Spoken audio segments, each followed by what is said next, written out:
கள்ளக்குறிச்சி திருக்கோவிலூர் பேருந்து நிலைய வாயிலில் இருந்த அனைத்து கட்சி கொடிக்கம்பங்களையும் நகராட்சி நிர்வாகம் அகற்றியுள்ளது.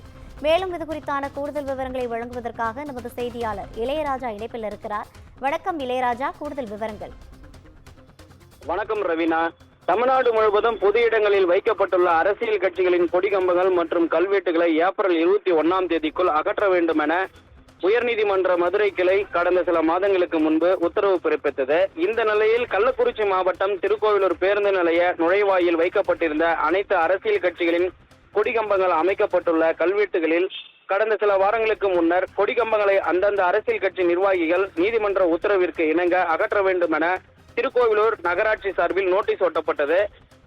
இருந்த போதிலும் திமுகவை தவிர மற்ற எந்த அரசியல் கட்சிகளும் இன்று வரை தங்களது கொடிக்கம்பங்களையும் கல்வெட்டுகளையும் அகற்றாததால் கடைசி நாளான இன்று திருக்கோவிலூர் நகராட்சியின் சார்பில் கொடிக்கம்பங்கள் அகற்றப்பட்டு கல்வெட்டுகளை இடித்து அப்புறப்படுத்தினர். திருக்கோவிலூர் நகராட்சியில் மட்டுமே கொடிக்கம்பங்கள் அகற்றப்பட்டுள்ளது குறிப்பிடத்தக்கது. மேலும் பல்வேறு கிராமங்களில் இன்று வரை கொடிக்கம்பம் அகற்றப்படாமலேயே உள்ளது என்பது குறிப்பிடத்தக்கது. ரவீனா, கூடுதல் விவரங்களை வழங்கியமைக்காக நன்றி இளையராஜா.